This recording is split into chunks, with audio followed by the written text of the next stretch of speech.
Hey everyone, welcome to the Her on Top podcast, episode 5. Today we are going to discuss our first sexual experiences. In this episode, we reminisce on how we both lost our virginity, how our parents found out we were having sex for the first time, and how culture and religion have influenced these experiences. I'm also going to give a caution warning for this episode to anyone who knows us and does not want to know us this well. If you enjoy this podcast, please follow us on Spotify, Apple, or wherever you find your podcasts. While you're there, we would love for you to leave us a review with a comment or question you would like us to discuss in one of our episodes. You can also follow us on Instagram at HerOnTopPod. All right, let's get into it. Welcome, everyone, to episode 5. How are you doing today, Alex?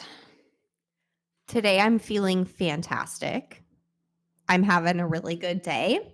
It is our launch day of episode 1 today as we record episode 5. So we're very excited about that. I had a very narcissistic gym experience today where I worked out and listened to yourself and myself talk in my headphones as I worked out, which was an interestingly new experience for me. So that was fun. And happy 2024, everybody. We're to 2024. Yeah, happy 2024. I'm not sure if that's narcissistic or not. I also listened to our podcast just out of excitement that today is our launch day. And it's very exciting that our first episode is finally out there and we get to hopefully keep growing more people that want to listen to us talk about sex and relationships. So I think that's really exciting. Yay. I'm so excited. Yeah. And How are you doing? I'm doing well. This week has been busy, but also a little bit lighter as well, which I'm kind of just embracing because December was just crazy. As much as I wanted to take some time and just kind of breathe at moments in December, it was just kind of nonstop, both professionally and personally. So I'm excited that this week was a little bit lighter and that next week is kind of my week off to chill and actually recuperate from the holidays. So I love that. You know, it's so funny. I started a new job in April with a different company than I'd been with before. And it's really interesting. And we're hospitality industry. So we basically, once we get done with Christmas, because we actually host people for Christmas dinner, like our staff works on Thanksgiving. We work on Christmas. We're like a hotel. We're there all the time. And the one thing that we do though is we close the day after Christmas Day for about a little bit over a week almost. And we close and give that time off to anybody. And some of our staff, if they do want to work, and work remotely or come in and help take decorations down at the building, do stuff like that, we give that opportunity if you need and want the hours.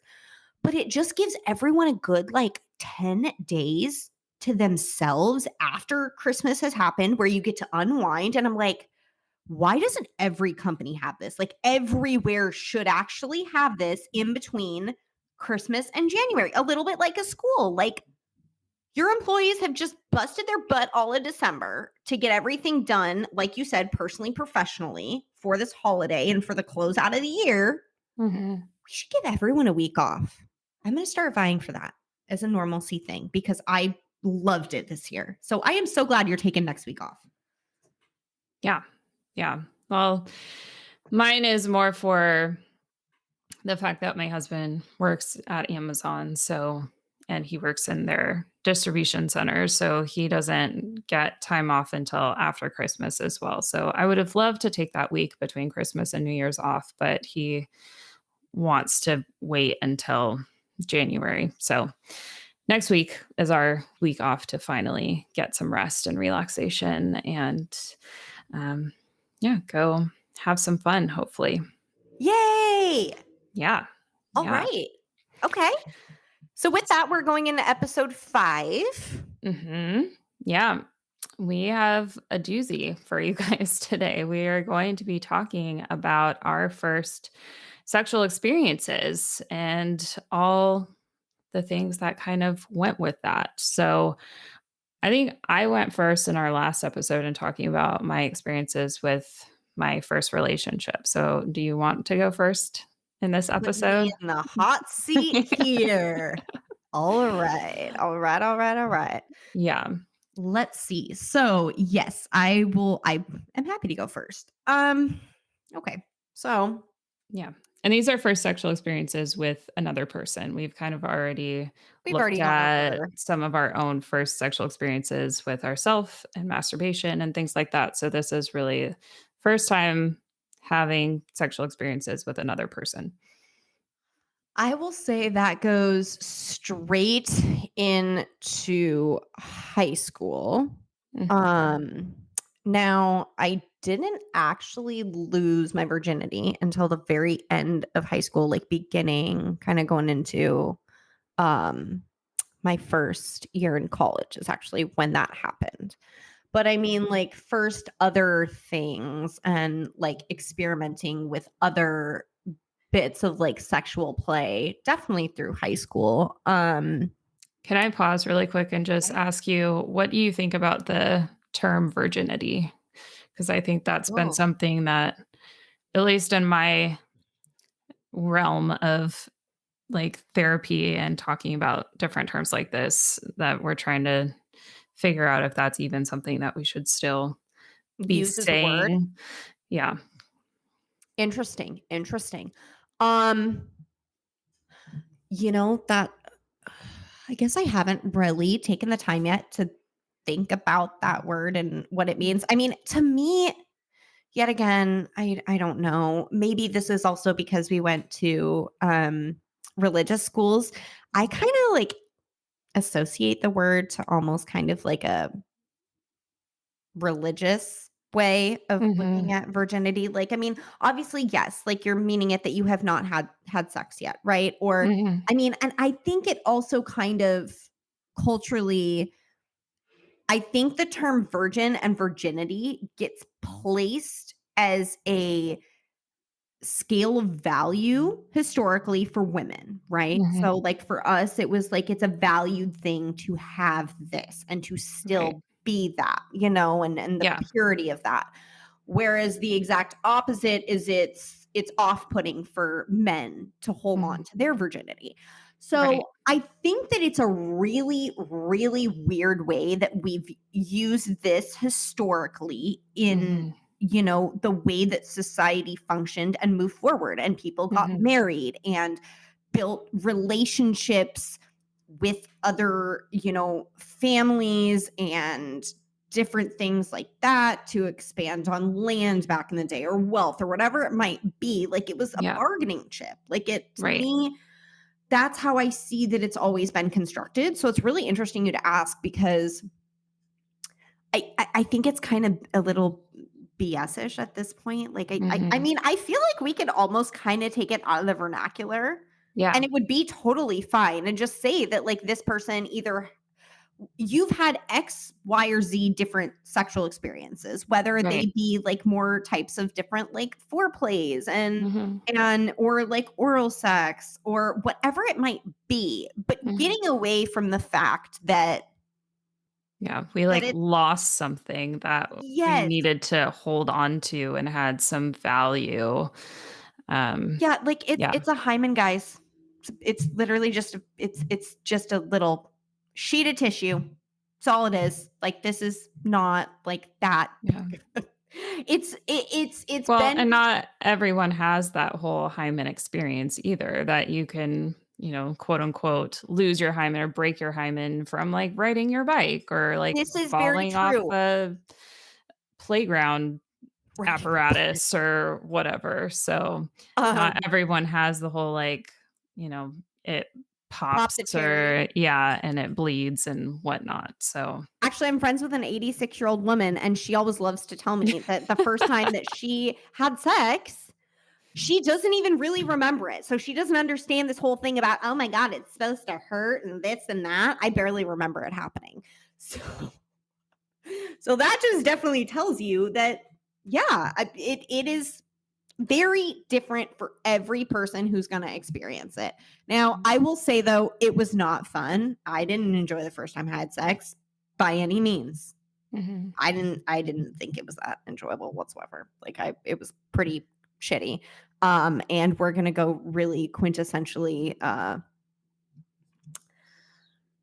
I don't necessarily want to call it yeah, it's kind of trashy. I lost my virginity in a car. Mm-hmm. So there's that. Yep, in a car. Yeah. Yeah. Not comfortable, Probably not not. enjoyable. Like the Titanic makes it look way fucking better than it is. Like I will say that movie, James Cameron, great The job of hand yes, sliding great down the job window. filming and editing that scene because and maybe cars were also bigger in the back seat in that day. It doesn't look like it, but maybe they were. I'm not really sure.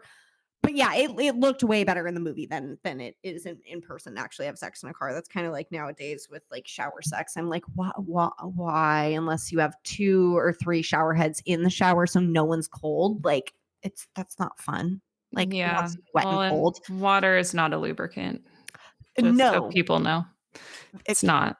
no. That good on you, little sex ed. In case you're younger and you're not an older audience member listening to this, yes, water is not lube. No, Mm-mm. it will Mm. never act as such. So, yeah, Yeah. that won't do it. Um, but yeah, I didn't really have much of an attachment to my virginity. I didn't. It wasn't something that like I really held on to or I really really wanted to lose or anything. It just kind of for me was a right place, right time thing a little bit. And also not. I mean, this is hard. So I guess I think throughout high school, I think I would have thought that I might have lost my virginity to somebody else that I ended up Mhm. doing it to. Which in my mind, had it been this other person, that would have made a lot more sense to me. Mhm. But it wasn't. Mhm. Um, so when I eventually did lose it, it kind of felt like checking off a box. Can I almost like that Yeah. kind of was how it felt to me. Like I had just started, I was home for, I remember it. I was home for Thanksgiving from my first year at college and Mhm. with like our old group of like all of our high school friends and everybody like that and stuff. And that was when that happened with someone that I knew really, really well from high school. So it wasn't Mhm. a random person. It was someone I'm friends with. Mhm. That I kind of later in later years would kind of like go on to kind of off and on go on dates with and hang out with when we were in the same place at the same time because we do just get along. Like he's a great guy, I'll say that. He's an Mhm. awesome guy, he's a nice guy, but I mean it at the time it happened, it- God, it's just such an unfortunate experience to look back at. Like now that I'm an adult and have good sex, I look back at it and I'm just like, Mm. God, that was an interesting evening. Mhm. Um, but I will say though, the only part of me losing my virginity story that is Mhm. very interesting and kind of funny, in my opinion, Mhm. is I can't remember what happened, but for some reason I didn't have like my car when I was home for that like Thanksgiving weekend. Mhm. I don't remember why I didn't have it, but I didn't. And my dad had like a rental of like a truck that was what I was driving at that point. So it was not one of our vehicles that we owned. Mhm. And the very interesting part of that whole story, it was like a bear truck, so it did have like a full like actual like back seat and all of that in there. Like it was like a 4-door like big giant fucking truck. Um and well, I definitely made a stain on the seat of that. truck that had to go back to a rental car facility. So yeah, there was a Oh, I'm blood. sure that's not the first time that that's happened. It can't be. I mean, and mine wasn't that bad. Mine was like a little bit of Mhm. blood. I mean, like it's not like I murdered someone in the truck and gave it back that way. Like this was not a Pulp Fiction situation. I didn't blow someone's brains out in the back seat of the truck and be like, "Here you go. By the way, don't mind the pieces of cranium that are all over it." No. But I do think that's funny now that I look back at it, though, that I definitely really stained the seat of that fabric Yeah. truck seat when that happened. And I don't remember how I explained that when I got the truck back home. Like Mhm. I honestly don't remember how I explained that. I definitely didn't explain it the way it happened, but I don't remember how I said that happened. Like I probably said that someone was fiddling with something and like cut themselves in the back seat and like Mhm. whatever. I don't know what I said for that. But yeah, it was just kind of felt like checking off a box and then like moving on and let's going. And the interesting thing I will say, because I wasn't in a relationship with the person that I lost my virginity to, I was friends with them, Mhm. but we weren't in a relationship. So the interesting thing I find with me losing it is that when I did, I actually didn't have sex again for a really long time. Mhm. I just didn't. And not that it was like so bad or traumatic or anything like that, but just that I had a lot harder of a time in college just sleeping with like random people. Like that was Mhm. I was in the Greek system. I was in a sorority when I was in college. I went to frat parties all the time and all different things like this. And that was a really just very common thing that honestly most people did. Like Mhm. there was nothing weird or abnormal about it. Like that was very common. But for me, it just never sat the same with me. Like I was never good at the casual sex thing. I just wasn't. Mhm. Like it wasn't enjoyable for me. Like it was kind of just like take it or leave it. Like, I don't know. I think also at that time when all that was happening, that a lot of this shit is all alcohol induced. So Mhm. to be honest, like I don't think drunk sex is that great. Like, I mean, once in a while it can be really, really good and like really fun and stuff like Mhm. that. Like for sure. There are definitely outliers when it can definitely be a good time, great time. But like when you don't know the person really and someone's intoxicated and it's like Yeah. a one-off, like I'm sorry, it's just not that great. Like Mhm. and I think a lot of that comes down to, you're not building a sexual relationship with that person. So since you're not actually doing that, really, I feel like in those kind of situations, one person gets off and it's the person with a dick. Like, and that's kind of what Mhm. happens. And it's just not very good. And, Mhm. so, and I think that was also a really shitty part about when we were younger. That was a very constant message around sex was that it was all surrounded like sex and the end of sex and the success of sex was Mhm. that a man ejaculated and like Right. that was the end cap of the event. That's the band is closing the curtain, we're done, we've done our encore, good night ladies and gentlemen, thank you for coming to the show tonight. Like that was how for so much of us growing up, that's how sex was approached was Mhm. that was the completion, the success rate, everything of it. Yeah. And as that has changed a lot over I would say like the past decade or, two even, Mhm. I just think that opens a totally different realm of Mhm. creating a healthy, happy, fun, exciting sex life Mhm. with someone. Like that we've kind of talked about that in other episodes we've had of these are all parts of a relationship. So that means Mhm. that when you're yes, and like I've said, you can have a one night stand, different things like that, right? Or Mhm. casual sex. And some people like that and that's great. I'm not knocking on it at all.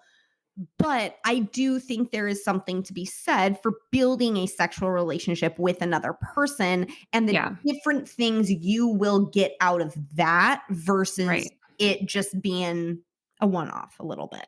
Right. So my first time was very it was very socially and culturally normal. I'll give it that. Like Absolutely. it really was. I was gonna normalize that for you, that I think the majority of the clients that I see and the people that I've talked to, it is a really normal experience, especially the friend piece. I think a lot of people have experiences where, like you said, it wasn't in the context of a relationship. It was in the context of I was kind of just checking a box, and it was with somebody that maybe I felt comfortable with to a Yeah. certain extent or degree, but not actually in the context of a relationship. Yeah. So I think that was kind of how it all went. And it took me, getting almost out of college because I didn't have a lot of relationships in college. There wasn't, I don't know. I think being in the Greek system and a lot of the types of guys that I was around didn't um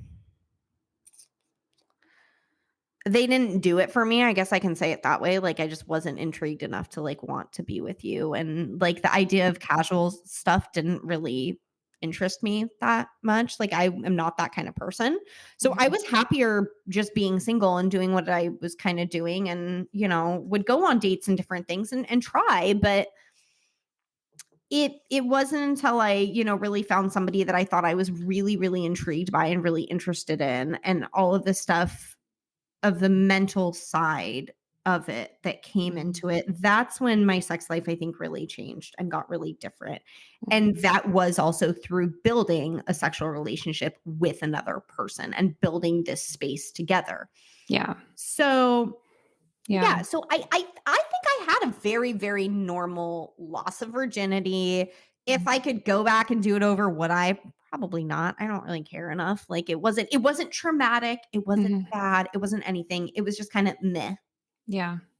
Can I ask a question? Oh, You kind of already talked about the fact that, you didn't really want to have a lot of different sexual experiences that were, not in the context of a relationship in college. So do you feel like how that first sexual experience was impacted maybe how you felt about sex until, like you said, you got more into a relationship dynamic with somebody and it started to be more about building that with one person? yes, I think definitely that was a huge part of it. I think that was a big part of it. And I also think the culture I was in of it being so normalized to just like take one girl home on a Friday night at that time in college and then take a different one home on Saturday night. And then next Thursday, I'm bringing a different one home from the bar. And that was not who I was. Like, I at least Mhm. had come into knowing myself enough to know that's not me. I'm not that girl. And that's not going to do anything for me. Mhm. And like, in all honesty, if I'm good over here just by myself, I don't Mhm. really need you. It's fine. You want to go do that, you do that. But I'm sure part of that definitely played a little bit into it where yeah, it just didn't seem as appealing. Mhm. Yeah, for sure. So another question that I have for you would be, when did you either probably not tell your parents, but when do you think your parents started to become aware of you being sexually active in some shape or form? Oh, that's very easy. That would be the year that I left college because that would be the year that I got into my first like really long-term like serious relationship with Mhm. someone where they lived in a different city. We both lived in California, but they lived in a different city. So I'd have to fly up there, they'd fly down here and stay. So like that was the first time where there was a guy definitively staying in my room, things like that, like came and spent a Thanksgiving with us, like as my boyfriend. Like Mhm. that's when I think they knew the jig was up at that point for sure. Like there's no way they didn't know the jig was up at that point. Mhm. Um there would have been no way to hide that whatsoever. Yeah. So yeah, so I think that's when they knew. I never really talked I've never really talked to them about it. Like, I've had 1 or 2 conversations with my mom of certain things when something maybe didn't seem right, or I Mhm. didn't like, or a situation got brought up that I thought might be a possibility, and then it ended up that it wasn't, something didn't happen. It's Mhm. fine. But I love my mother and father, but I don't talk to as an adult, I do not talk to them about my sex life. I don't do it. Yeah. Yeah. Well, and since you were an adult, my story is slightly different, but since you were an adult, there probably wasn't any like, are There's you no using concern. birth control Protection. or like, Yes. yeah. There was none of that shit. It was very,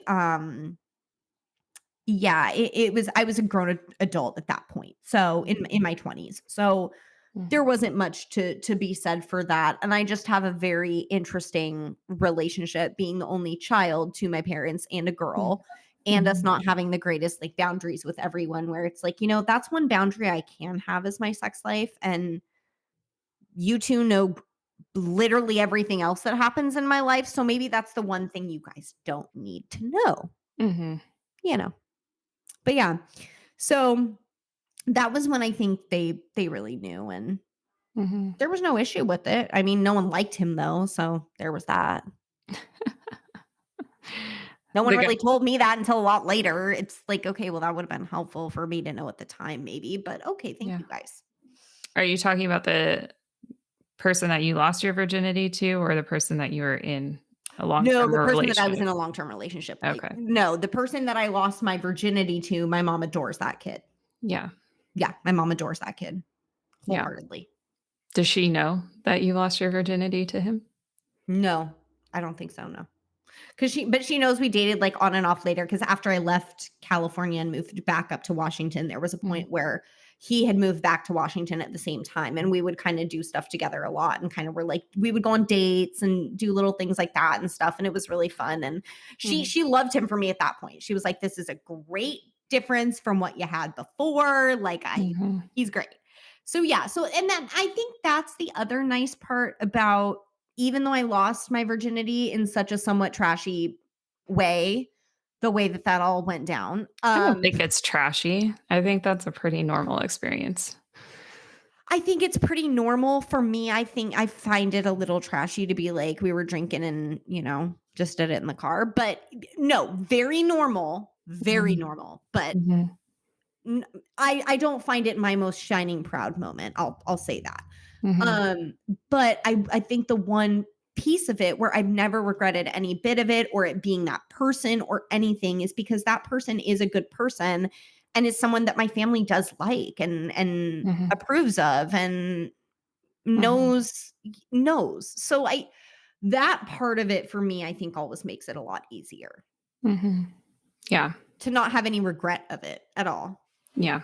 So with that, we would like to definitely, I'm going to now kind of pose the question back to you here of, when did you start experimenting with sex with somebody else, and how did that kind of go for you?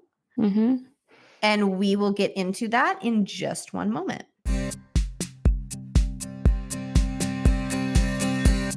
Hello, beautiful listeners. This is Kayla, your host. As you know, I am also a licensed therapist and specialize in working with couples and individuals on all things relationships and sex. If you are listening to this podcast, are a Washington state resident, and feel like you would benefit from having more of these conversations alone or with your partner in a therapeutic setting, I would be happy to help you create the relationship and sex life you deserve and desire. You can visit my website, reclaimingstoriestherapy.com, learn more about my services, and schedule your free 30-minute video consultation online for us to chat more and see if we are a good fit to help you work towards your goals. As always, thank you for listening. And now back to the show.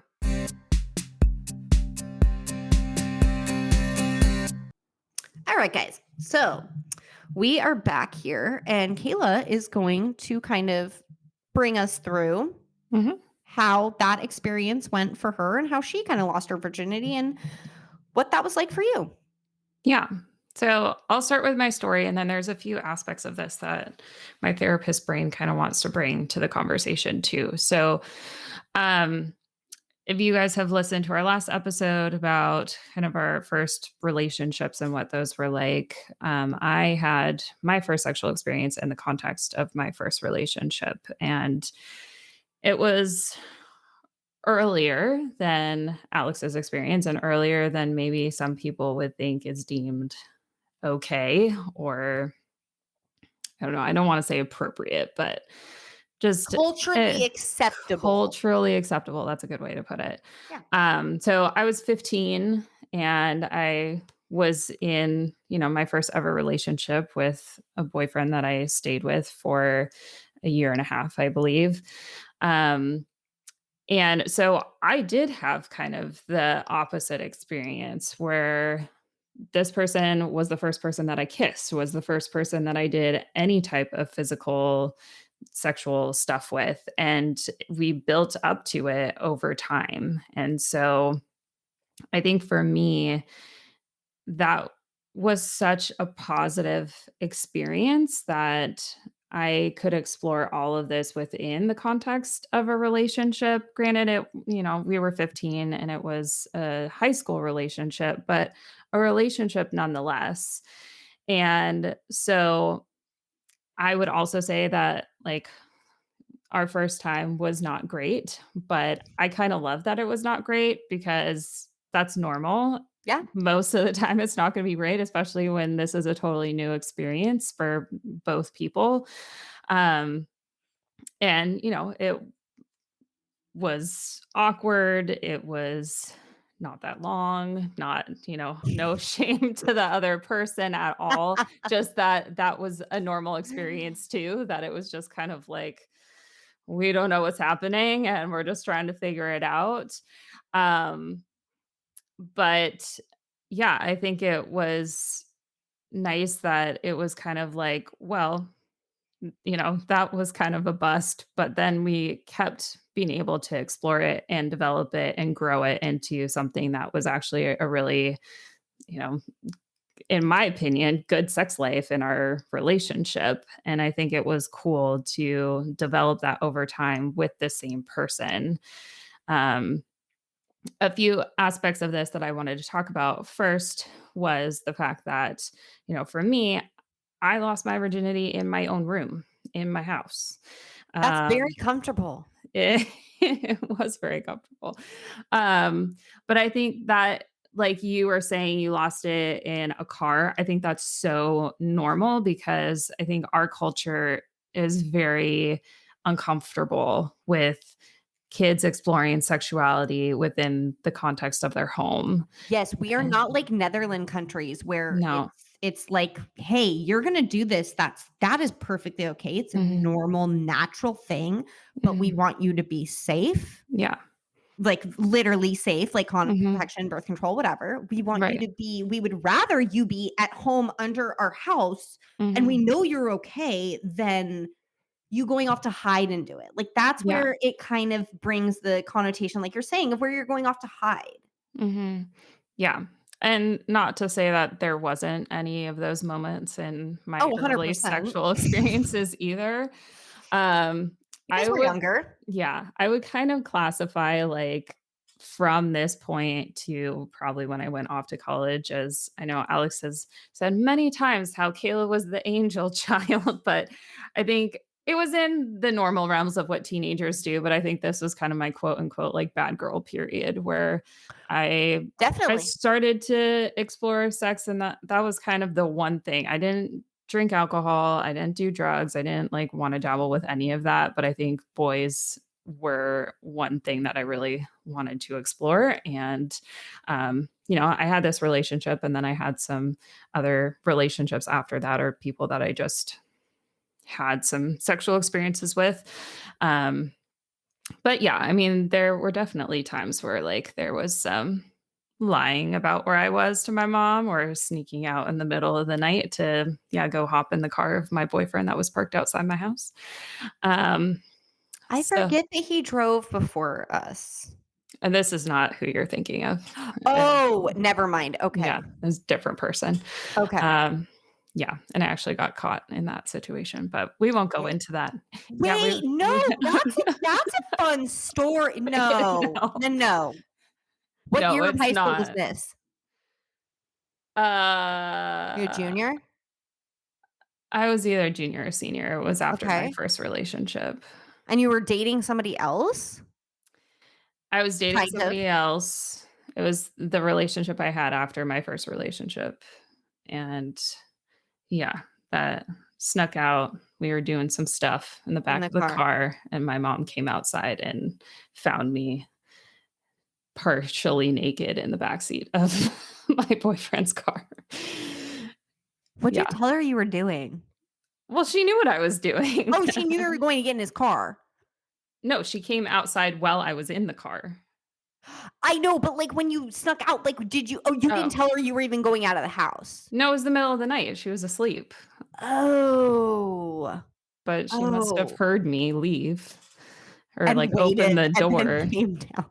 Yeah. Yeah. Oh, man. Yeah. Yeah, no. So, I was not a saint, just to No. put that out there, No. but Just not as bad as I was. It's but all a level of scale. yeah, yeah. But in terms of, like, my first relationship and my first sexual experiences, I feel like they were honestly, like, the best that I could possibly ask for, Yeah. and, I mean, we also were teenagers, like, we tried to find anywhere possible that we could Get have busy. any type of sexual experiences with each other, um, but, I mean, it's kind of fun to think about because I would never do some of the things that I did back then now, obviously. I mean, I'm married and it's a totally different situation now, Like what, but though? Example. are you really gonna make me I just wanna know. It's fun. It's interesting. Like, what's one thing? Uh, well, like, going into I don't know, would you call it, like, probably, like, 3rd base out in public, like, in a public park? Yeah. Yeah. Ooh. Ooh. I have a funny story of something like that from later, but okay. Yeah. I So I had to say no to that one time too. oh, no, I didn't say no. We, like, definitely did that on, like, a regular basis. Oh, Jesus Lord. Okay, so I was over by Deception Pass at one point after, like, coming back home from California and was hanging out with a friend of mine that night. And, that's kind of the one that I dated off and on a little bit at that time period. And, we were for anyone who well, if you're not in Washington, you don't know Seattle or any of this area, but there's a place called Deception Pass way, way far up north out of the city. And it's like a kinda like think like national park kinda style thing, Mhm, right? You know? And I remember he wanted to like, we were gonna do it outside somehow at Deception Pass. I don't know why. mhm. Well, I mean, I do know why alcohol was involved in that minor amounts of alcohol that made that seem like a good idea. And I remember standing there and I was like, this is cold and weird, and we're too fucking old for this. We're leaving. Let's go. And we we left. Um and went to a normal like home, Mhm. right? For this. But that's really funny because I couldn't do it. I was like, this is too much. I can't do I nope, I can't do it. Yeah. Well, love and hormones make you do crazy things. I did see a really, really funny video just speaking on this week, on Instagram of this couple that I think they're Philadelphia Eagles fans, and they were at a Philadelphia Eagles game, and it was really funny because like the security at the stadium was like getting them out of the men's bathroom, like the stall right next to all like the urinals and shit. And like they're being escorted out, her and the guy out of the stall, and everyone's like clapping. And the caption was like something akin to basically like, dang, we're in Philly. Like, I'm surprised they actually went in the stall and they weren't just doing it on the side of the urinal. I was like, yeah, public bathroom is one that I got to draw a line at too. Like, Yeah. nope. No, that's kinda I gross. knew one But person who did that at like Alderwood Mall when we were like in high oh, school yeah, I'm and had sure like it's sex in the happened bathrooms there. And I'm plenty of like the times. only bathroom I could honestly maybe imagine having sex in is like Nordstrom's bathroom because that's pretty nice. But like that's even pushing it for me. Yeah. Yeah. I mean, I'm a lot pickier now. Now that we hit I 30, we get a lot pickier about where we yeah, like to have sex. like, I need my comfy bed. Take me to the Four Seasons.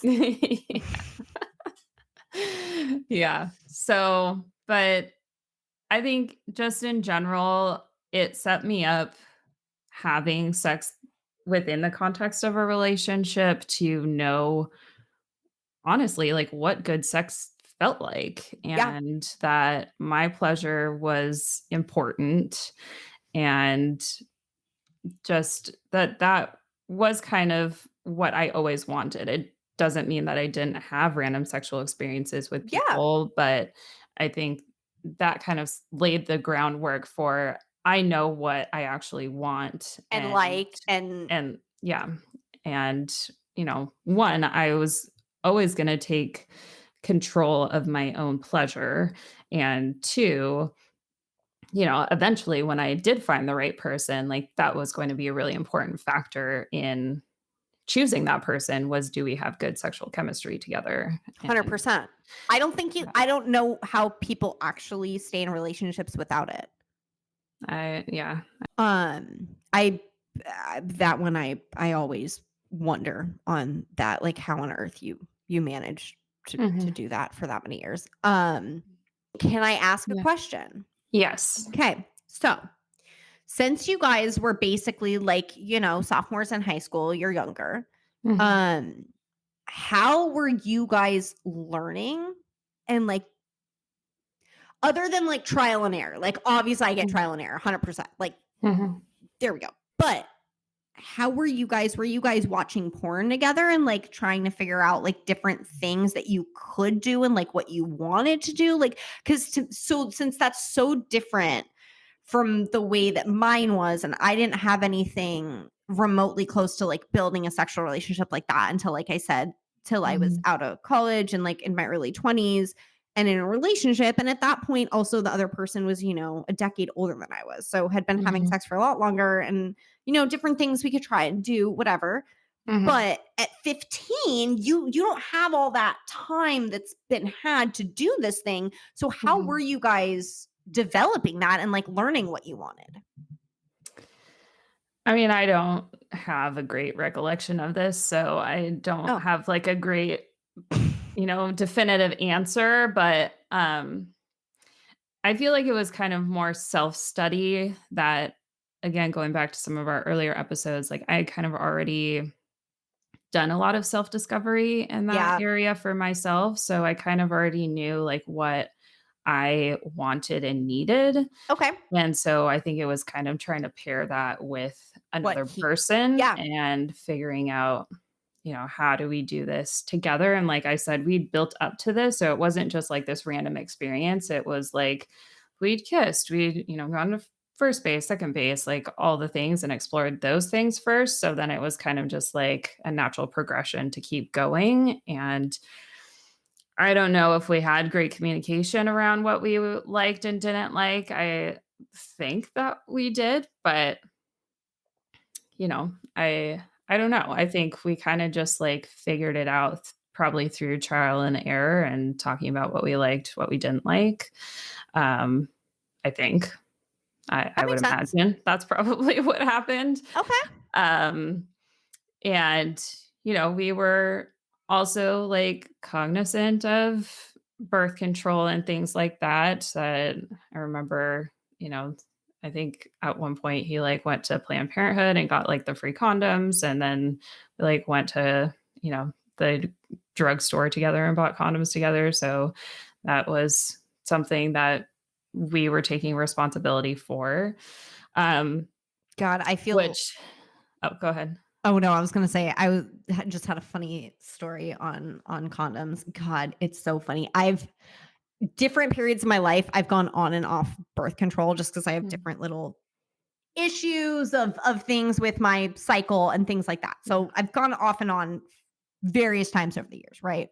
Mhm. Um, so I will still say I feel so bad for my current fiance when we started dating and I was not on birth control at all. And I was like trying to re-figure out like I didn't know if I didn't want a hormonal one. So I was looking into one called Phexi and I was like doing all Mhm. this research and all these other methodologies. But, like, I feel so bad for how much money we dumped into condoms in the beginning of that relationship. Like, I just look Oh, at it and I'm like, "That is so," and they kinda suck, and it just, like, I'm like, well, are you gonna spend money on condoms, or are you gonna spend money on you having to put, substances into your body to change "True, your hormones and all the things? Like, true, true, true, true." It's just when mhm. you brought up the going to Planned Parenthood to get free condoms, it made me think about that and be like, I think we almost bought them at Costco in that time because it was easier. Oh, yeah. Well, now it's like, yeah, you wanna get the ones that you like, and, yeah, if you can find them at Costco, for sure buy them at Costco. PSA, everyone, Costco does sell condoms. They're a Yes, lot cheaper if you need them and use them and want them. and you get a big box too. Huge box. Yeah, Like, I yeah, think we ended up finally actually throwing away what was left over because we're like, I don't know what we're doing with this, and they're gonna expire. yeah, yeah. Well, and we're in a condom phase right now too because I don't wanna go back on birth Birth control. control, and we tried another method of birth control that didn't work, so, um, we're we're using condoms right now, and I don't feel bad about it at all, so I get you. I get you. That makes total sense to me. yeah. Actually, I will say I have another really very, very quick, tiny, funny story of about condoms yet again, because I don't know why I have so many anecdotes for this today. But another Instagram video I watched the other day that was super freaking funny of this, and I'm sure her and her husband are kind of like in a situation like you, where like you have children, you Mhm. might be wanting to have more. Maybe one of you doesn't want to be on a hormone or birth control, so you're using condoms at this point. But you're married and you already have children, right? Well, her couple toddlers, like, found their condoms and, like, came out to the living room and, like, had them on their fingers like olives, and they were like, "Look at these fun things we found," and, like, her fucking face. This mom's just like, "Oh, good God. Okay, yeah, this is definitely the day of the week that my children decided that our condoms are gonna be turned into toddler toys. Great. This is a good day in our household."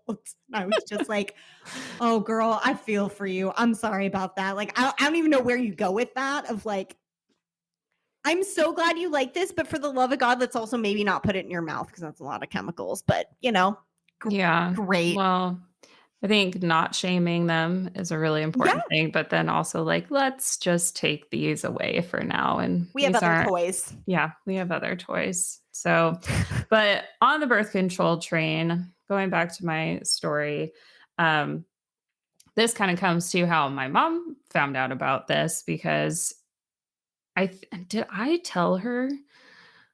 I'm trying to remember now of, like, how this conversation came about. I distinctly remember we were in the car. I may have told her because I think I wanted to get on birth control since that was something that I felt like I should do at Yeah, this point. you were trying to be safe and Um, smart. and so I know that we talked about how, I lost my virginity in my house. My mom is like really great on some of these things and also a little bit conservative on some of these things too. So she like let me be in the house with boyfriends, but I don't know if she thought that that's what we were doing or not. Because when I told her that I was sexually active, she was not super happy about it, and she was kind of freaking out a little bit about it, and I remember her calling Planned Parenthood and Oh, wanting yeah. them to talk to me about it on how to be safe because she was freaking out that I was probably going to, like, get pregnant or something. Um, so that was, like, not the best reaction from her that I got, but I understand, like, it's hard to hear that your teenage daughter, your 15-year-old is, like, now having sex and needs birth control, so, Connor and um, I talk about that all the time. Now that we're, like, to our 30s and the point of yeah. having kids, like, and things like that where I'm like,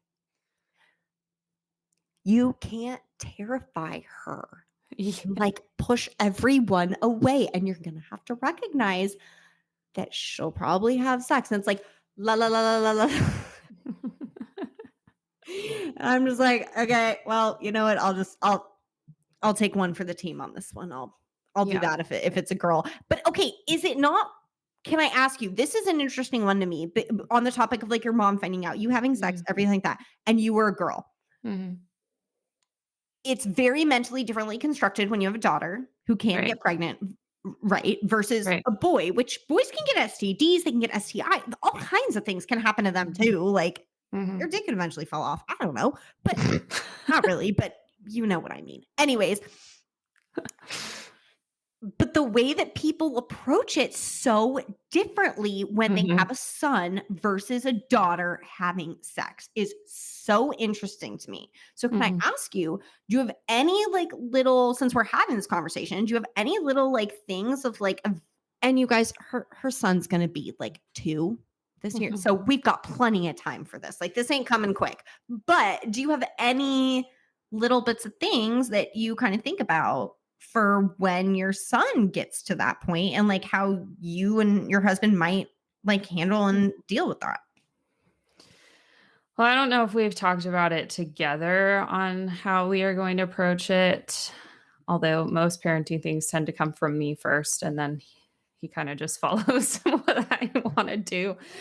But we'll have to have a conversation about it at some point. But I firmly believe, I mean, and I will say, like, coming from a parent's perspective, it's hard to even imagine him being that old and starting to have sex with other people. But I I mean, think yeah, you guys are just getting close to potty training, so like we're way far off on meeting. I know, but even just like as a like, this is my child that I created in my body, and now you're gonna go have sex with somebody, like, that's, it's hard to think about. But I think me being the person that I am, doing the work that I do and knowing what I know, it's really, really important, one, to have these conversations in little tiny chunks, even starting from really little. Like, even Yeah. at this point, we're working on, him learning body parts and eventually, like, what does it mean for like me and daddy to touch your body versus somebody that you don't know?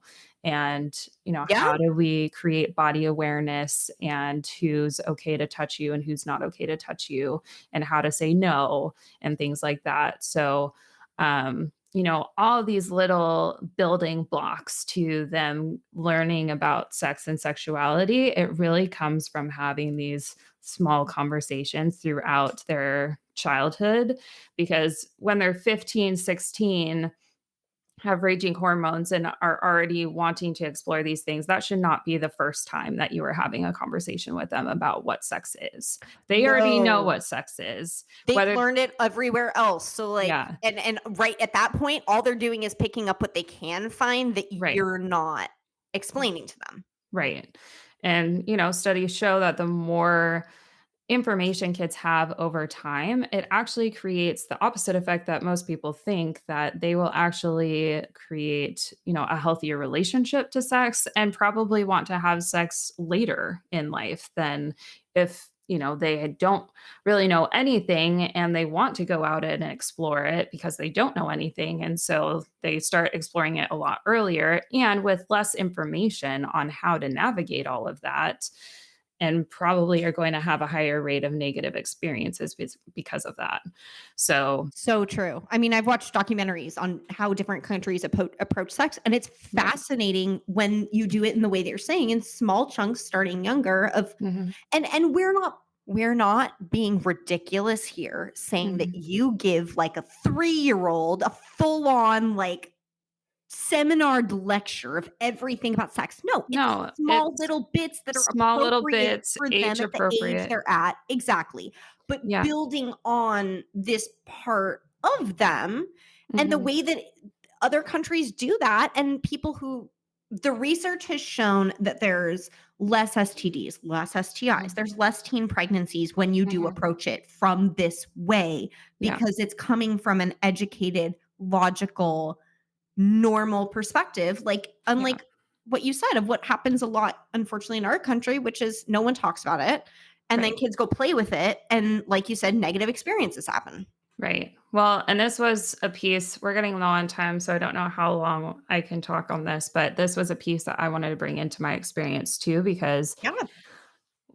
I don't think we're super inundated into purity culture. I think just in terms of like our society in general, we had kind of a puritanical view on sex anyway. But in terms of like actually being told, you shouldn't have sex until marriage, I don't think you and I don't know your experience actually, but I personally don't feel like I was preached to that a whole lot. Um, but I do distinctively remember that at one point I was like, I think I had just turned 11. I went to this CYO basketball camp. So it was a Christian organization basketball camp. Um, and during the basketball camp, and now thinking back to it, I'm like, why? Why did they even bring this into this? It was like completely out of the blue that they did this, but they actually had us sign purity cards that What were, the fuck? yeah, just like randomly, like The one fuck does night. purity have to do with basketball? Right? Right? I know. Excuse me? And so they had us sign these purity cards. And so, being like 10, 11, I was like, I don't know. I didn't really know what to think of it. So for a while, Did you sign I it? yeah, but I didn't know what it was. I like it didn't mean anything to me at that point. It was just kind of like, okay, whatever. The adult Mm, told me to do this, so I right. guess I'll do it so I can keep playing in the game and do Yeah. this thing. Yeah. Like I wish I Oh my knew how god. they actually implemented that into I would what. love to Yeah, it's talk to the just like adult today who made that decision and be like, where and why? Like, right. you're just like, oh, by the way, before we get to noon for lunch, everybody, hang on, let's all sign our celibacy cards. It's I like, know.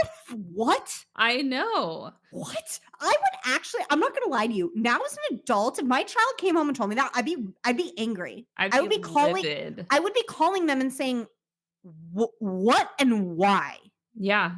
Yeah, absolutely. What right do you have to bring that into, and I also trying to be logical and understand that we did do like church-based activities like this Right. where it was a Christian. I get that. I get that Yeah. there is like religion. This isn't like a public school thing where you're not allowed to talk about it. You can't bring it into anything.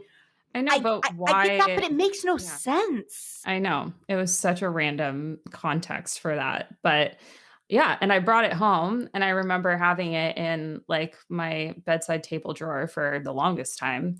But again, there was something about it for me, probably to other kids that may have meant a whole different thing and they might Mhm. have hung on to that. But for me at the time, it was just like I didn't know what I was signing. It was just kind of No, like, okay, sure. Like I won't have sex till marriage but it didn't mean anything to me at the time. no, But I and did preach that for a while, not preach it, but just say, to my mom and I don't know if I told my dad or not, but I know I told my mom for a while when I was that young that, "Oh yeah, I'm not going to have sex until marriage."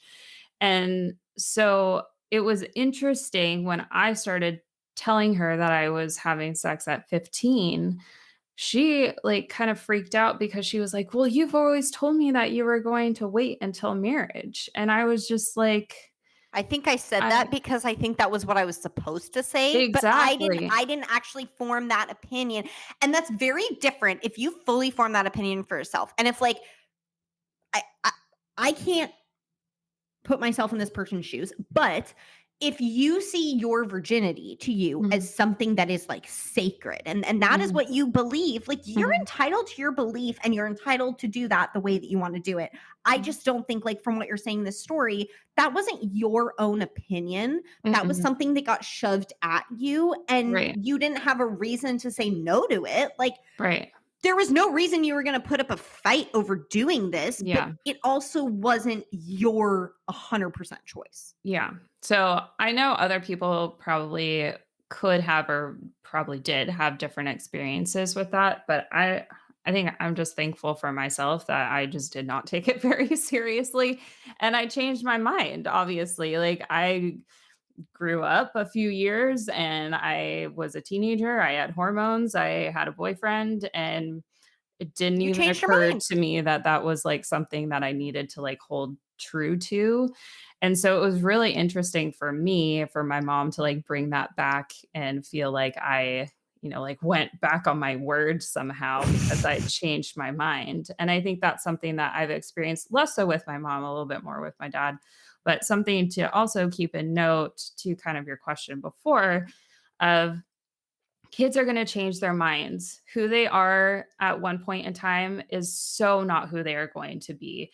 As No. adults, our beliefs around things still change, but they may Yeah. be more constant over time. But the difference between a 10, 11-year-old to a 15-year-old is Huge. so different Hugely that different. it wasn't even in my realm of thinking that I needed to be saving myself for marriage when I was 15. So I just think that that's important for parents to remember too, is that your kids are growing and changing so fast and so rapidly, and their ways of thinking and ways of believing are going to change over time. And so trying to be okay with that, I think, is also really important because giving them, a reaction of shame around the fact that, like, well, you thought this when you were like 8 years old and now you don't think it at like 15, 16. That's That unrealistic. I'm is sorry. so You're unrealistic. it Yeah. doesn't make any bloody sense. And Yeah. I mean, I also I'm not trying to not be sympathetic. I understand, like, when your child, like, and like you even said a little bit ago, like, I carried this child, I birthed you, I helped Mm. make you, like, Yeah. you having sex with other people isn't really something I really want to think about right now, or is Right. making me that comfortable. But the whole thing to remember is just that that is something that eventually will definitely happen. And I Right. think the less that you try to shove someone in a box of, Mhm. you have one way to look at this and that's kind of what it's going to be. That's not, it's a very fluid thing. It's Mhm. incredibly fluid. Like, think how Mhm. much our opinions is, I mean, like you said, how much our opinions as adults change. I've had opinions on things that I have fully changed my mind, like that I was Mhm. adamant on. Mhm. Adamant. I was Mhm. adamant I was never going to get Botox. Never. It's a one-off thing, not related to this, but I was so, for years, even when I met my fiance, so against it. So against it, so against it. Did enough research, listened to enough doctors, all kinds of things. I changed my mind. I changed my mind. And I'm entitled to do that. And that's okay. Like, Mhm. I think when you do it willy-nilly because you're following a trend or a group of people or something like that, I don't think Mm. that's not when Yeah. you really value a change of opinion, right? Is just Right. when it's to go with the flow or to be a part of a group or something like that. Like, that to Mhm. me isn't as valid. But the idea that I have educated myself in a different way from different people on a specific topic, and Mhm. I've come around to have a different way of looking at it, Mhm. that's 100% okay. And I think in this country sometimes, and just the way we've gotten over the past decade, even, like, Yeah. you kind of get put in one box or another box, and Mhm. you either go with everything in that box or you Mhm. move to the different box, because but you can be in the middle with things and you Yeah. can have that fluidity. We all do. So Yeah. Yeah. especially remembering that for sexuality is huge. It's huge. So that was kind of the antidote that I wanted to bring around my experience, but I think I love in that. future, episodes, we should definitely talk more about purity culture because that's a Yeah. really big aspect of the work that I do with a lot of my clients, that a lot of Ooh. us who are the age that we are went through the 90s purity culture, Yeah. and, the really big, like, abstinence purity movement, and Jesus so Christ. I think that has had a huge impact on our specific age group of how we have come to, like, understand sex. And a lot of, especially women, men definitely included, but especially women have come to really, like, feel like sex is not for them, feel like it's gross, it's dirty, it's not something that we should be embracing for ourselves because of a lot of the rhetoric that was going on at that time that we were growing up. So, I feel um, so bad. I just will say, I feel so bad for the women who really do think that. Like, I feel so bad. I'm like, do you know that it's basically like one of the most fun freaking games you could ever play when you're actually, like, actively trying and doing a good job and, like, connecting with other people at, like, or the person, whatever, like, you're basically taking the best board game that exists in the drawer and throwing it out and saying, nope, we ain't playing that. Mm-mm. And it's like, I feel so bad for you. You're missing out. You're really missing out, and that's not fair. yeah. Well, I think we need to have empathy for that, and 100%. I yeah. just Yeah, I feel bad for them, It's and it's like, that's not fair that people indoctrinated you into that yeah. way of thinking. No, it's super harmful, and as a sex therapist, like, we believe that sex is a fully, like, integrated part of who we are as people, and so Mhm. it's kind of telling you that you have to separate a huge Chunk of who aspect you of are. who you are just as a human being away That's from really interesting. yourself, and it's really harmful. It's really, really harmful for a lot of people, and then obviously it's harmful for them when they come into relationships where typically their male partners have been taught the complete opposite of what it means to be sexual and have gotten praised for actually exploring their sexuality for most of their life, and then they come into a relationship where one person feels like sex is really bad and gross and shouldn't be done and is only for the other person,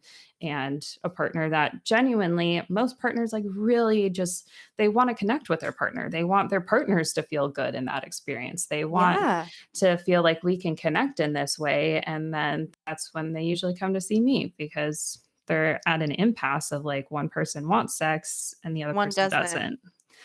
So, Is that hard to get through for people? Is that hard to work through because it's so many years worth of different things that have kinda gotten piled on them into their way of thinking? Like, is that hard for when you have clients that are in a situation like that? Is it really hard for them to work through that to get to, like, a really healthy, positive outlook on it? yeah, I mean, I won't go too much into it because we should wrap up our episode. But I mean, it depends. It depends on the person and it depends Okay. on the degree that they were kind of indoctrinated into that. But yeah, it can be really, really hard. It can take, kind of years of unlearning some of these things to get to a place where they feel comfortable to explore and experience sex in a healthy, you know, pleasurable way. Way.